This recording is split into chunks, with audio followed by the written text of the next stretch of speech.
Salve, meus amigos, conforme dito na abertura desse que é o Rolê Imobiliário, que está de volta aí trazendo muito conteúdo para o mercado imobiliário.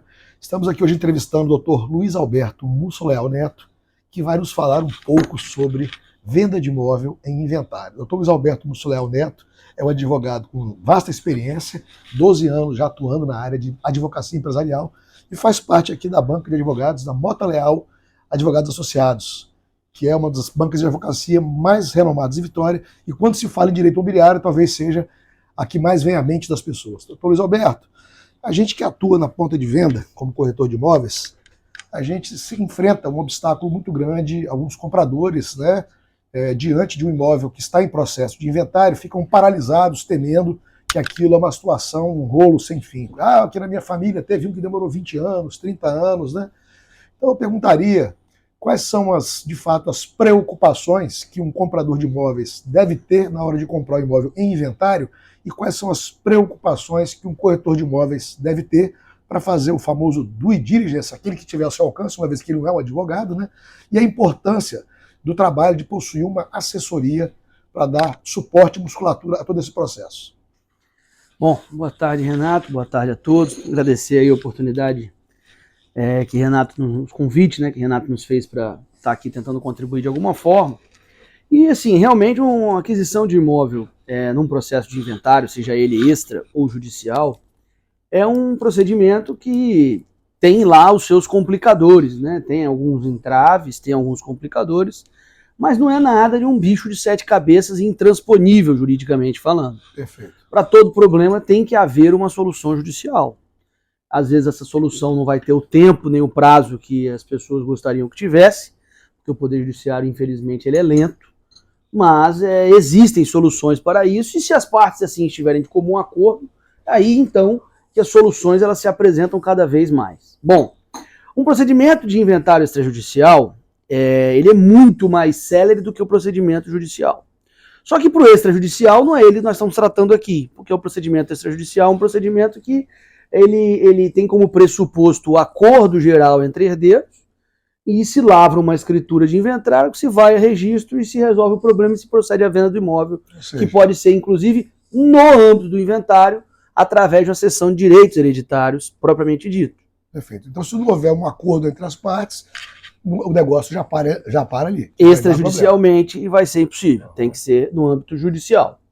E quando nós vamos para o âmbito judicial, né, como já dito, inclusive, infelizmente, as coisas não têm a velocidade que nós gostaríamos. O Poder Judiciário está assoberbado de serviço e a velocidade do judiciário não é a velocidade do mundo fático. Então, por vezes, acontecem falecimentos supervenientes, abertura do primeiro inventário, etc. Mas o que é preciso, neste momento, é muita cautela, como você já disse, uma due diligence bem feita, tanto na parte imobiliária pelo corretor de imóveis, que vai conseguir trazer elementos fáticos que são fundamentais para que a assessoria jurídica deste corretor de imóveis, o advogado deste corretor de imóveis, possa fazer uma procura e uma busca no âmbito judicial e no âmbito fiscal dos herdeiros envolvidos, porque muitas das vezes, como o proprietário do imóvel tem uma situação patrimonial, se imagina e se busca apenas aquela situação patrimonial. Mas os herdeiros que iriam ser amealhados com aquele patrimônio e que, portanto, vão ter uma certa responsabilidade no negócio que está sendo firmado com um terceiro, também tem que ter o seu patrimônio e a sua vida fiscal, tributária, contábil, pesquisada pelo comprador. Porque senão chega e não transfere para frente. Senão você está comprando um problema, porque vai ter passado, entre aspas, né, para ficar bem claro, passado pelo CPF daquele determinado indivíduo, e aí você tem uma situação que ele vai ter uma dívida e tudo bem, é no limite da responsabilidade dele, etc. Mas por vezes você tem débitos de certas naturezas, como débitos trabalhistas, débitos fiscais, que vão gerar um problema imenso para quem está comprando aquele patrimônio. Porque quem está comprando um patrimônio quer comprar uma solução e não um problema. E aí, lembrando que quem compra o imóvel que está em processo de execução, a pessoa está em processo de execução, caracteriza fraude ao credor, né? Você tem dois institutos, que é a fraude à execução e a fraude ao credor, os dois importam em uma espécie de nulidade, tem as suas diferenças técnicas, mas na prática, para quem está comprando, está se comprando um problema.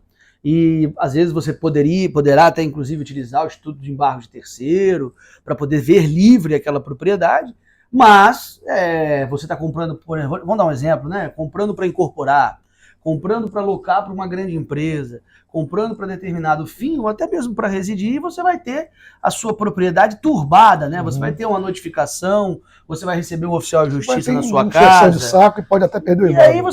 E aí isso depende muito do estômago do comprador, né? Uma coisa é você fazer uma compra de risco, ciente que se trata de uma compra de risco, fazer provisões, né? Colocar no contrato gatilhos e proteções para que você possa, se tiver algum problema, não ver o seu investimento todo jogado no lixo. Mas outra coisa é você comprar um imóvel sem estar ciente de todos esses problemas que podem acontecer. Perfeito. Doutor Luiz, é muito comum, né, vendo que o inventário, infelizmente, nessa tragédia vivemos no mundo, né, nos anos 2020, 2021 e 2022 também, né, a questão da pandemia gerou aí um contingente enorme de famílias que tiveram seus entes falecidos, né, por essa tragédia mundial. E fato é que existem muitos imóveis, nunca tivemos tantos imóveis em caso de inventário à venda como temos hoje, né? Dentro do processo de uma venda de um inventário extrajudicial, é aquele que as pessoas podem adquirir, porque já está tudo pactuado, não existe nenhuma briga com relação ao que é meu, o que é seu, né? Existem então duas formas, seria ela através de uma escritura de cessão de direitos hereditários e de uma promessa de cessão de direitos hereditários. Qual que é a vantagem e desvantagem de cada um desses modelos? Não existe muito uma receita de bolo para isso, né? Mas diante das necessidades de cada cliente, pode-se entender que você fazer uma promessa de cessão do direito hereditário para que a transferência ocorra efetivamente na escritura de inventário é um caminho. Pode ser que fazer uma cessão de direitos hereditários enquanto escritura seja um caminho mais efetivo para aquele segundo caso. E também tem, aí eu até acrescento aí como uma sugestão, se o patrimônio imobiliário, por exemplo, for o único de determinada pessoa, você pode trabalhar com uma renúncia abdicativa do direito hereditário.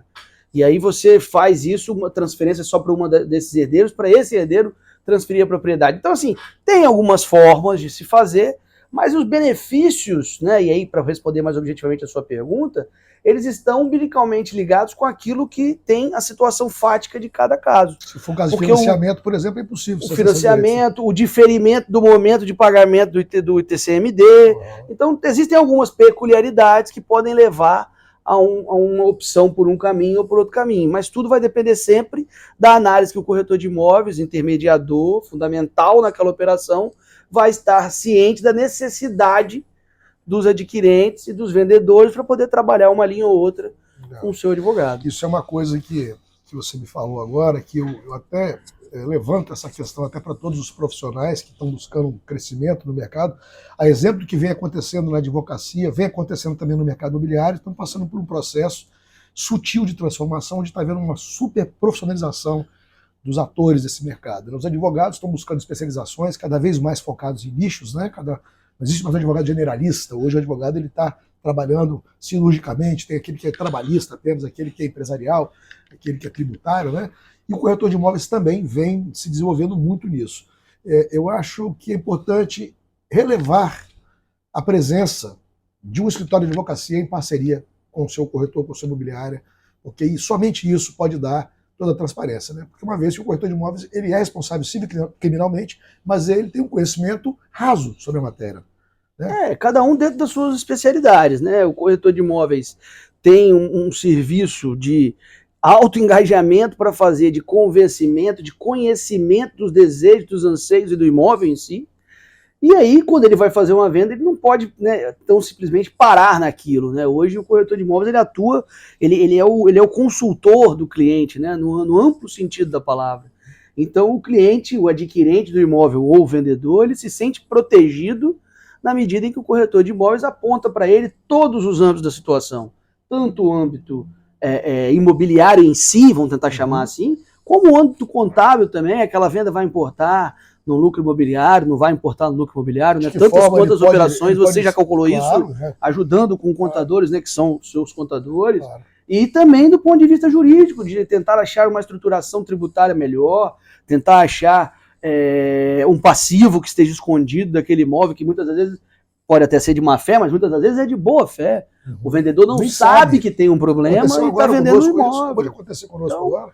E você não pode estragar uma operação, jogar... Porque não tem jeito, né? Você constrói o seu nome empresarial a partir disso, né?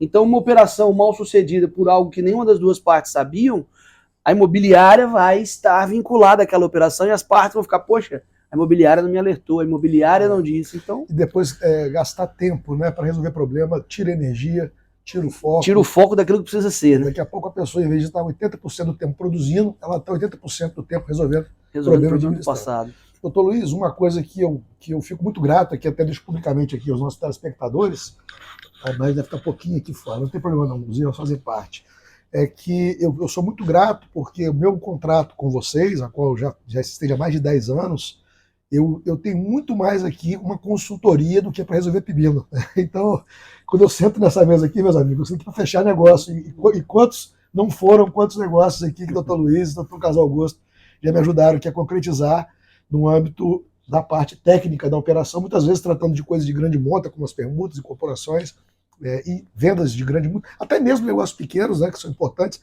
porque não importa o tamanho do negócio, o que importa é a qualidade do serviço. É isso que fica aí a minha gratidão a vocês. Mas isso é recíproco, a confiança e a distinção aí de todas as empresas aí que nos contratam, e especialmente com muito carinho com você, Renato. Isso aí... Nós estamos juntos. Obrigado, doutor Luiz. Tá bom? Um artigo de grande relevância para vocês do mercado imobiliário. Sigam a gente. Eu vou deixar o telefone de contato do escritório do Mota Leal. Para você que é corretor de imóveis, que é empresário, tem imobiliária, quer dar musculatura à tua empresa, tem a chancela da Mota Leal, advogados associados, que nenhuma outra empresa é capaz de entregar tanto serviço, tanta qualidade, num ambiente tão cavalheiresco. Muito obrigado, doutor Luiz.